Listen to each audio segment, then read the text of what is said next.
تو وہ تو ہو ہی نہیں سکتی جب تک ایکسپورٹس نہیں بڑھیں گے.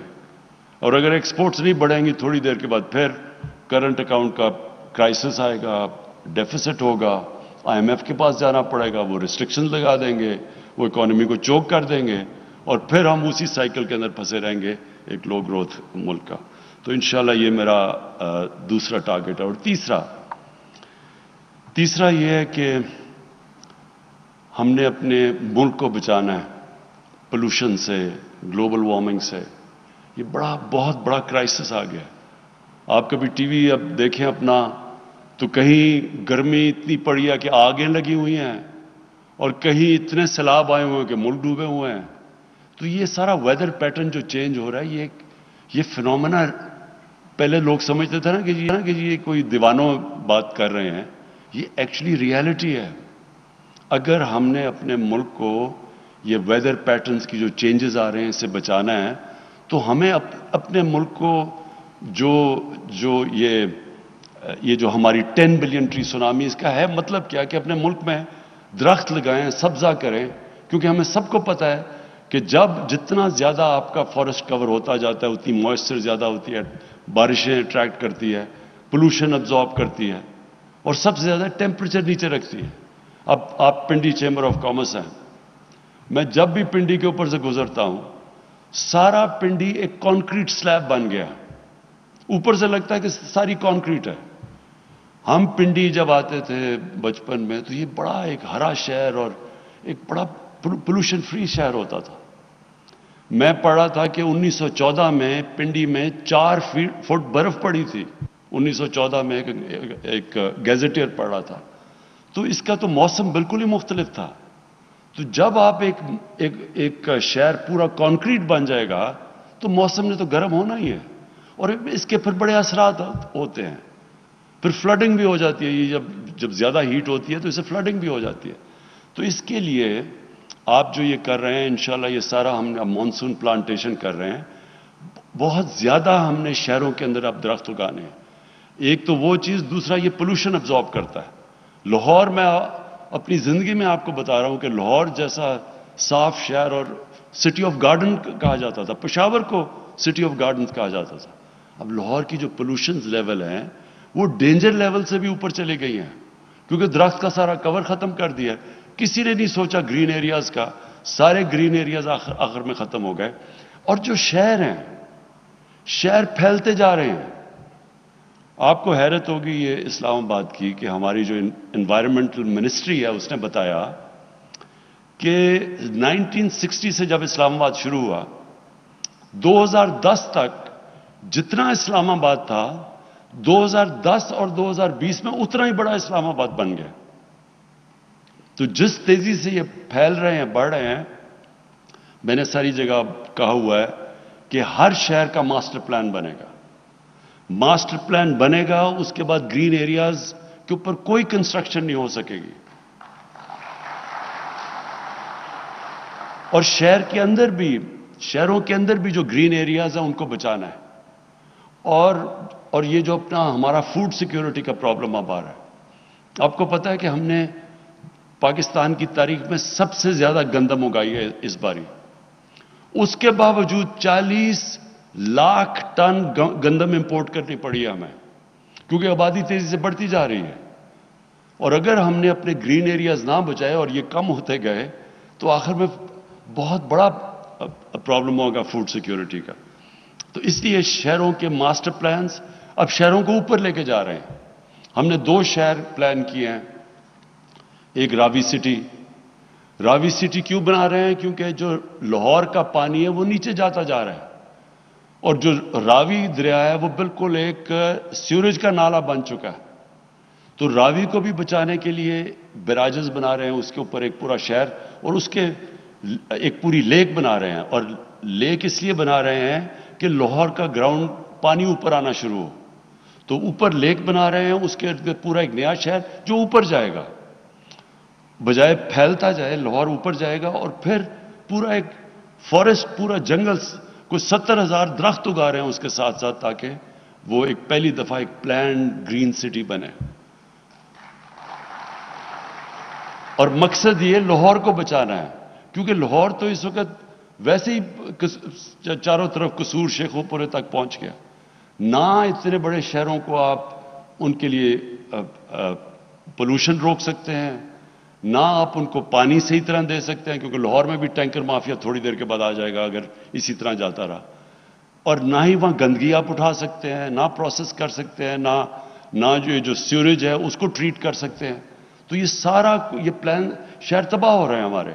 تو اس کے لیے ماسٹر پلان بنا رہے ہیں سارے شہروں میں، اور اس کے بعد سارے گرین ایریاز بچا رہے ہیں، شہروں کو اوپر لے کے جا رہے ہیں.